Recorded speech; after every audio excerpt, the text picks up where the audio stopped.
everyone, here at NJMP. We are continuing on our series on TT drivers, and this morning I'm here with Jonathan Giahn, who races in TT but also wheel to wheel. So hello, Jonathan. Hi. Oh, by the way, he's camera shy, but I'm not buying it. Jonathan, tell us a little bit how you got started in this whole NASA. Well, I started in 2003 actually doing autocross in like an old Acura Integra, and I autocrossed for about 2 years until I started, took on a new job and no longer did that. I actually raced bicycles for a while, and then in about 2016 I started autocrossing again. After about a year or so of autocrossing, I decided to make the jump into to the track and started with time trial and moved into door-to-door racing. So now I'm doing both time trial and door-to-door racing. So you said you started with an Integra? Yeah. Why did you choose the Corvette platform to move up to the next level? Well, when I came back in 2016, I started in Evo, and I still have that Evo, and I love that car. But I kind of needed or wanted a rear-wheel drive car. So I actually moved into a Nissan 350Z, which, by the way, I loved. I loved that car, but the car counts weren't there. So I looked for the class that had the most car counts and a class that I wanted to race in. And at that time it was ST2.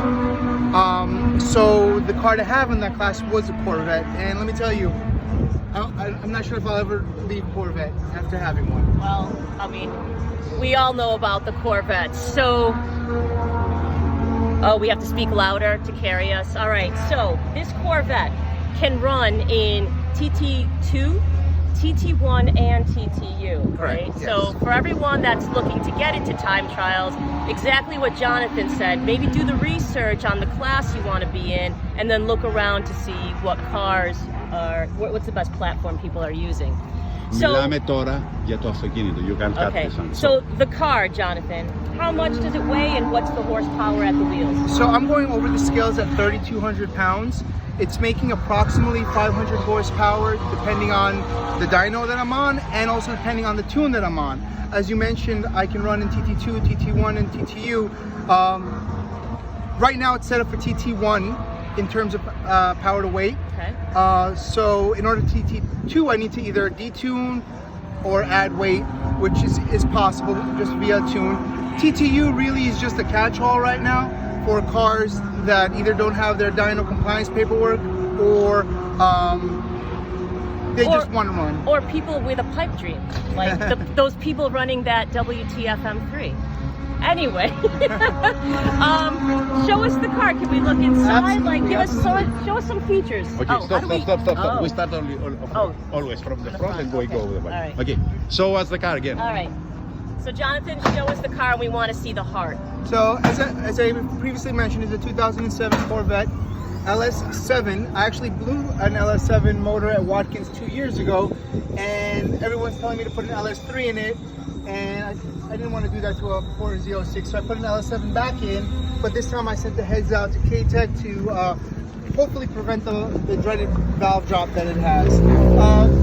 In terms of modifications to the OEM motor, not much. I only did a intake manifold, throttle body, and cold air intake in order to boost up the power just a little so that I can better fit into ST1. But other than that, it's stock cam, stock the heads other than the repair. The pretty much carbon hood is not stock, is it? No. This Anderson Composites. So I'm basically running three different manufacturers of carbon fiber on this car. So I have the AJ Hartman splitter and wing. By the way, there's AJ right there. Oh, AJ's here. This is AJ. Oh, that's AJ. There's AJ we're right going to there. talk to AJ after. All right. And then the hood, I'm running Anderson hood and hatch Anderson Composites, and then the roof and V-pillar Chris Fairclough. We know Chris. We interviewed Chris a couple weeks ago at Lime Rock. So a little mix and match, but it matches perfectly. All the wheels look great. In terms of suspension, I'm running the Penske on hyper coilover conversion. Brakes, I'm running Stop Techs. I hear APs are excellent as well. I may switch to those, but so far I've had no issues with these Stop Techs, running them 3 seasons now. And Who's your A7s? What sizes are these? We got 345s in the rear and 315s in the front. Oh my gosh. That's some good grip right there. Okay, and look at this, the intake there. That's So to cool the transmission. Tell a us little about bit. the safety. What kind of safety do we have in this car? Absolutely. So in terms of safety, obviously this is the required kill switch. You won't be able to see it from this side, but on the other side I have two fire suppression bottles, one of which is automatic. They're two different. One releases a gas. I forgot what the gas is called, and then the other one is that foam. Okay. I have the buttons here on the dash to release one. Yep. So the top is the foam, and the lower button is the gas. And I also have those buttons up here on the cowl, just in case. And one of them is an automatic release. So if, God forbid, I wasn't able to release it myself, there's a temperature switch that once I think it's above 170 degrees in the car, it'll go off on its own. The protector wire, right? Correct, the protector wire. That's exactly great. right. And it's a lifeline system, or you got two different I have systems two. running? One is OMP and one's a lifeline. I had the OMP and I just added a lifeline, so I have two bottles, two systems. What do you have to say about the new guys? Oh yeah. What do you have to say Final. to bring new guys in TT? We need new generation. Okay. So the TT class is growing. I know you supersize a lot. What would your best advice be for people who are thinking of maybe doing TT? Well, at first, just come out and have fun. Really get to meet the groups of people that are out here. Take a look at what cars people are running and what would inspire you to drive. Like, for example, a beautiful car like that would inspire me to maybe go into the BMW crowd. That would be the first step, and just find a group that you like to run with. There are several groups, but in my opinion, NASA is the best. Not necessarily, not just because of the car counts, but also because of the people, the camaraderie, the group. I mean, you come over here on a Friday or Saturday night, and I mean, it's basically like a party here. Everybody's just having fun. Everybody's happy.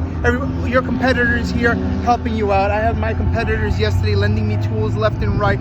Fuel, I had powers with my power steering racks, and then my competitors were the ones out here helping me. So, to be honest, NASA for me is the way to go. You could start with TT, then perhaps move into door to door if you want to, but TT brings another sense to driving on track that you don't get at HPDE. It's just that competitiveness that is just so exciting. The second the green flag drops, you know, it's go, go, go, full focus. So for me, that's what gets my blood going. And if you guys didn't see it, watch the video in the grid, and I'll do another one so you guys can all see the cars, because it's exactly like Jonathan said. And just one more thing about NASA. Yes, it's a great time and everything, but when there are challenging situations like what happened to us, that's, I think, when the true spirit of the club shows up. Everyone cares. And that's when what's all about. It's about the people, all right? So good luck out there today. I know you got so third. much. And wait, this guy's camera shy? I'm not buying it. Thank you so much, Thank Jonathan. you guys. Have a good one. The whole car. Oh. Just do the whole car. Oh. Okay. So, okay. Don't take us. Jonathan, you are the best. I mean, you say the things exactly.